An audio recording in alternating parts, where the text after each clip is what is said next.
ॐ शिवाय नमः। ॐ महेश्वराय नमः। ॐ शम्भवे नमः। ॐ पिनाकिने नमः। ॐ शशिशेखराय नमः। ॐ वामदेवाय नमः। ॐ विरूपाक्षाय नमः। ॐ कपर्दिने नमः। ॐ नीललोहिताय नमः। ॐ शङ्कराय नमः। ॐ शूलपाणये नमः।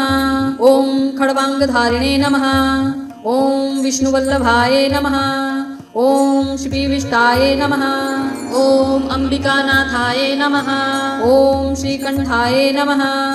ॐ भक्तवत्सलाय नमः। ॐ भवाय नमः। ॐ शर्वाय नमः।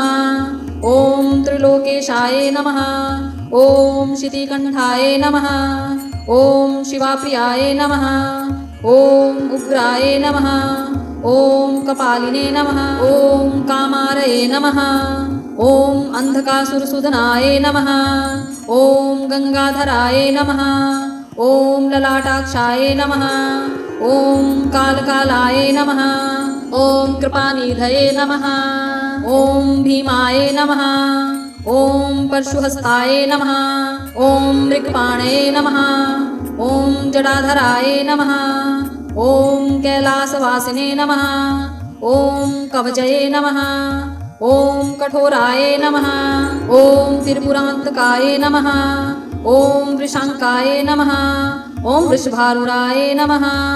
ॐ भस्मधूलितविग्रहाय नमः। ॐ साम्प्रियाय नमः। ॐ सर्वमयाय नमः। ॐ त्रयीमूर्तये नमः।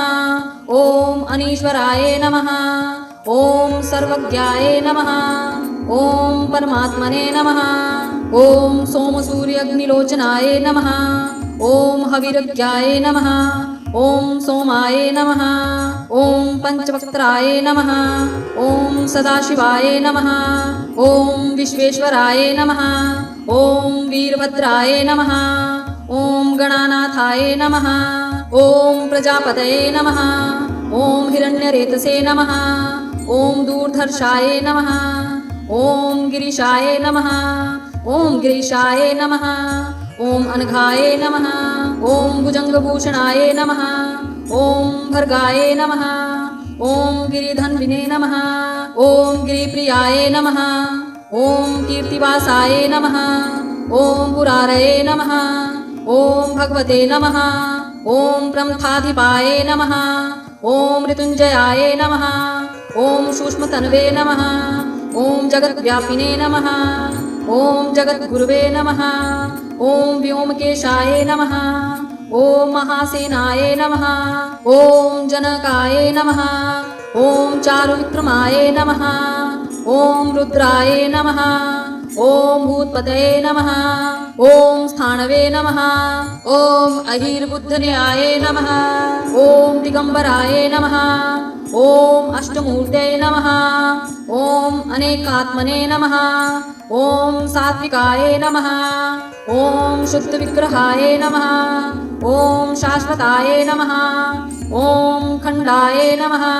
ॐ परशुरचसे नमः। ॐ पाशविमोचनाय नमः। ॐ मृडाय नमः। ॐ पशुपतये नमः। ॐ अव्याय नमः। ॐ महादेवाय नमः। ॐ देवाय नमः। ॐ प्रभवे नमः। ॐ पुष्पदन्तविदारिणे नमः। ॐ व्यग्राय नमः। ॐ दशाध्वरहरये नमः। ॐ हराय नमः। ॐ भगनेत्रभिदे नमः। ॐ अव्यक्ताय नमः। ॐ सहस्राक्षाय नमः। ॐ सहस्रपातये नमः। ॐ अपवर्गप्रदाय नमः। ॐ अनन्ताय नमः। ॐ तारकाय नमः। ॐ परमेश्वराय नमः। इति श्रीशिवाष्टोत्तरशतनामावली।